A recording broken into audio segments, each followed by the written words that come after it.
In previous lecture, we discussed direction angles, direction cosines, and theorem based on direction cosines. So today we see next topic, direction ratios. If LMN are the directions cosines of a line and the numbers ABC are proportional to LMN, that is L by A equals to M by B equals to N by C, then ABC are called the direction ratios or direction numbers or direction proportional of the line. So we use here number ABC, which are in the form of L by A equals to M by B equals to N by C. So these numbers are in proportion. So we call these direction ratios as direction proportionals and direction numbers. So the numbers satisfying this condition are called direction ratios, but LMN must be direction cosines of that line. See note, first note, a line may have infinitely many direction ratios. That means while finding the direction ratios, here we must remember a line may have infinitely many direction ratios. So this will we discuss while solving the problems again. Second note, if P of x1 y1 z1 and P of x2 y2 z2, then the direction ratio of line PQR, that means when any 2 points on that line is given and the coordinate of that 2 points are given, then we can find the direction ratios of that line as x2 minus x1, y2 minus y1, z2 minus z1. That means A equals to x2 minus x1, B equals to y2 minus y1, and C equals to z2 minus z1. That means this direction ratio ABC can be find by using the difference of their respective coordinates. That is, A is x2 minus x1, B is y2 minus y1, C is z2 minus z1. Then we come to the next point, a relation between direction ratios and direction cosines. This concept is useful while solving the problems when direction ratios are given. From that we can find its direction cosines, and when direction cosines are given, from that we can find direction ratios. So see the concept here. Let ABC be the direction ratios of a line whose directions cosines are LMN. Therefore, by definition, the direction ratio ABC are proportional to LMN, because we see the definition. If LMN are the direction cosines, then the number ABC are called direction ratios. If L by A equals to M by B equals to N by C, so we denote here this ratio as K. So we say here this ratio as K. Therefore, we equate each value to K. So first ratio L by A we equate with K, we get L equals to AK, or we can write L equals to Ka. When we equate this M by B equals to K, we get M equals to KB, and similarly when we compare N by C equals to K, equate N by C equals to K, we get N equals to Kc. So we denote this as equation number 1.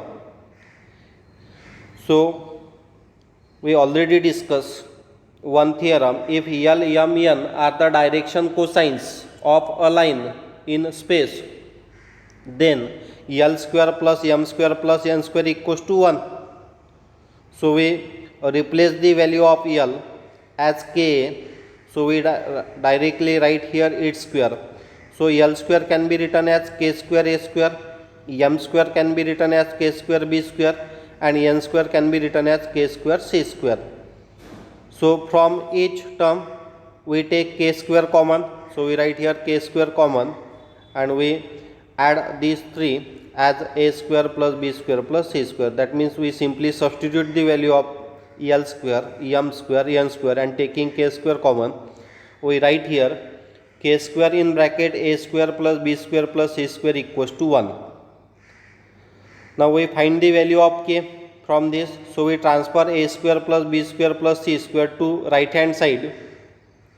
We required value of k. So this is the value of k square. So taking square root on both sides, we write here k equals to plus or minus 1 upon, here this denominator we write in root.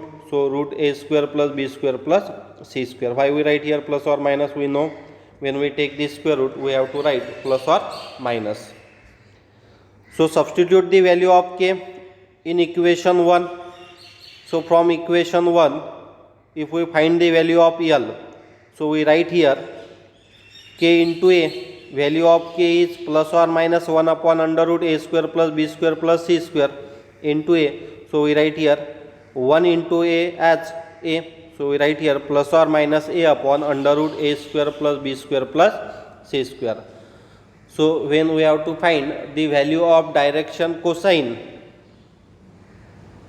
value of L, so from this formula we can find the value of direction cosine L. Similarly, direction cosine m can be found by using the formula. When we substitute this value in m equals to kb, so we get m equals to plus or minus b upon under root a square plus b square plus c square. Similarly, we get value of n in terms of c, plus or minus c upon under root a square plus b square plus c square. This is a relation between direction cosine and direction ratios. That means when direction ratios are given, so from that we can find the direction cosines. Once we know the direction cosines, from that we can find the direction angles also. Now see some remark. If P of xyz is any point in space, then the direction ratio of line OPR. So in previous part we see if 2 points on that line are given, here one of the point is origin. So we write here x2 as 0 and x1 as x. So we write here x minus 0, y minus 0, z minus 0, that is xyz. And the direction cosines are, now these are the direction ratios, because we know the formula for direction ratios. If 2 points on that line are given, that is x2 minus x1, y2 minus y1, z2 minus z1. Here one coordinate is, one point is origin, so its coordinates are 0, 0, 0. So we say here x1 as 0, y1 as 0, z1 as 0 and x2, y2, z2 as x, y, z. So direction ratios are x, y, z. Now we have to find the direction cosines. If we consider magnitude of that point P from origin as r, so we write r as under root x square plus y square plus z square. So we write here x by r, y by r, z by r. So here we can say if L, M, N are the direction cosine of OP, then x equals to LR, y equals to MR, z equals to NR are the direction cosines. So we can find the coordinate of that point in terms of direction cosines. So see second point. Consider a vector A as a1i, a2j, a3k in space. Then a bar dot I cap is equals to a cos alpha, that is a1 equals to a cos alpha. This concept we already discussed while writing the proof for the direction cosines, that is for the theorem, if LMN are the direction cosines, then L square plus M square plus N square equals to 1. So in that proof we write here A bar dot I cap equals to magnitude of A into magnitude of I into angle between them. So I cap is the unit vector along x axis. So the angle made by the x axis with that line is alpha. So we write here angle between two vectors as cos alpha. So we write here A1 equals to A cos alpha. Similarly, we can write A2 equals to A cos beta and A3 equals to A cos gamma, where alpha, beta, gamma are the direction angles of any line parallel to vector A. So when we have to find the direction angles of a line, if vector parallel to given line is given, so from that vector we can find the direction angle of that line also. Therefore A1, A2, A3 are the direction ratios of the line parallel to vector A. So when vector along a line is given, so the coefficient of ijk are the direction ratios of that line. Second point here, if E bar equals to E1i, E2j plus E3k be a unit vector along vector A, then E1, E2, E3 represent direction cosine of vector A and all lines parallel to vector A. That means vector which is not unit vector along the line, then the coefficient of ijk are direction ratios. When unit vector along the line is given, then the coefficient of ijk are the direction cosines. So when direction ratios, direction cosines are not given of the line, but vector parallel to the line are given, if that vector is not unit vector, then the coefficient of ijk of that vector are the direction ratio. Here A1, A2, A3 are the direction ratios. If unit vector, suppose here E cap equals to, or we say E bar equals to E1i, E2j, E3k is unit vector along that line, then this coefficient of ijk, if this vector is unit vector, this coefficient E1, E2, E3 are the direction cosines of that line or line parallel to that line or line parallel to that vectors. Conversely, if A1, A2, A3 are the direction ratio of a line, then the vector A bar equals to A1i, A2j, A3k is parallel to this line, and if LMN are the direction cosine of a line, then E bar equals to Li plus Mj plus Nk is the unit vector along the line. That means when A1, A2, A3 are the direction ratios, then we can find a vector parallel to that line. Then the vector A bar equals to A1i, A2j, A3k is parallel to this line. And if LMN are the direction cosines,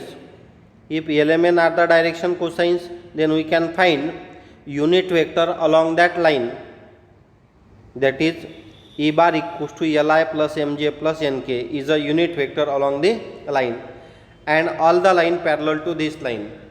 So now third point, parallel line have proportional direction ratios and same direction cosines. That means if two lines are parallel, then their direction ratios are in proportional and they have same direction cosine. See fourth point, let A of x1, y1, z1 be any point on line whose direction ratios are A, B, C. Let P of x, y, z be any point on the line which is at a distance of d units from point A, then A equals to x minus x1, B equals to y minus y1 and C equals to z minus z1. So A, B, C are the direction ratios. So we use here the concept x2 minus x1, y2 minus y1, z2 minus z1. Here in place of x2, y2, z2 we consider any point whose coordinate is x, y, z. So we write this ABC by definition as x2 minus x1, y2 minus y1, z2 minus z1. So here in place of x2, y2, z2 we consider any point. So we write here A as x minus x1, B as y minus y1, C as z minus z1. If L M N are the direction cosines of line, then we know the relation between direction cosine and direction ratios. So we use here L equals to plus or minus A by under root A square plus B square plus C square. So we denote this as D. So we write L as A by D, M as B by D and N as C by D, where D is under root A square plus B square plus C square. So we replace this A as x minus x1, B as y minus y1 and C as z minus z1. So from this we can find value of A in terms of LD, value of B in terms of MD and value of C in terms of ND. How we find this? So taking the previous, so see the previous slide. So we write here, if we transfer D to left hand side, we get A equals to plus or minus LD, B equals to plus or minus MD, C equals to plus or minus ND. So from that we write this. Therefore we replace this A as x minus x1, this B as y minus y1 and this C as z minus z1. So from this we can find the coordinate of that any point in terms of direction cosine. So x is equals to x1 plus or minus LD, y equals to y1 plus or minus MD, z equals to z1 plus or minus ND. So this concept we use for finding the coordinate of any point on that line if direction ratios of that line is given and any point on that line is given. Hence the coordinate of the point on the line which are at a distance of d units from the point A of x1, y1, z1 are x1 plus or minus LD, y1 plus or minus MD, z1 plus or minus ND, where L, M, N are the direction cosine of the line. So in this way we can find any point on that line if the direction cosine or direction ratios of that line is given and any point on that line is given.